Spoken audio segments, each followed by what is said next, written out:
beli rumah dulu atau bangun aset dulu? Kalau gue bangun aset dulu. Karena ketika lo udah beli rumah, leher lo udah kecekek mas untuk bayar KPR-nya gitu. Tapi orang berpikir rumah kan investasi juga bro.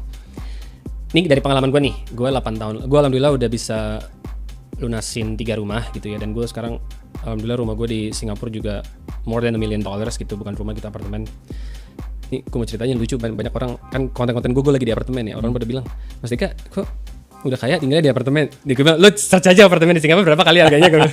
10M kali di sana apartemen di Singapura. Ya anyway, tapi poin gue adalah ini dari kacamata gue yang udah ngelunasin 3 rumah gitu ya. Kemarin gue baru jual rumah mas di BSD.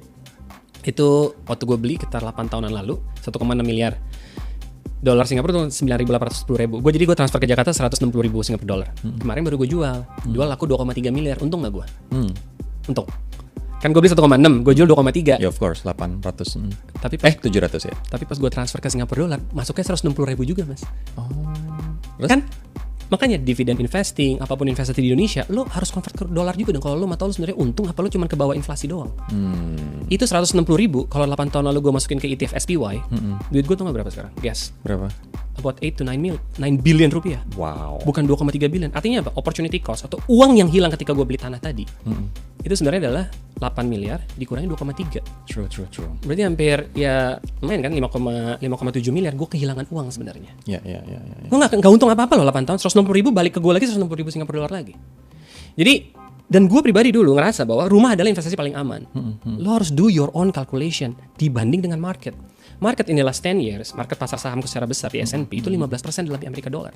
Kalau lo still yield lo di bawah 15%, berarti you're not actually benefiting from that house. Ya sih, gue kebayang bahwa ketika misalnya gue beli rumah 1M misalnya, tapi dengan KPR yang 15 tahun ke depan jumlahnya misalnya 2,5M jadinya, ya kan harganya jadi 2,5M. Sementara kita jual, mungkin ketika kita jual ya harga yang sama 2,5M atau bahkan bisa saja rugi jadi cuma 2M.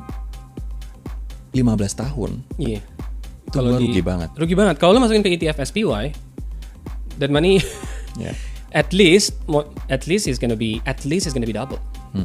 At least maybe bisa triple juga gitu maksud gue. Jadi ya bukan berarti lo nggak boleh beli rumah. Kenapa gue suka rumah? Karena itu adalah surganya anak-anak gue gitu ya. Tapi jangan mikir bahwa rumah lo itu adalah investasi. Itu adalah liabilitas. Itu adalah uang keluar.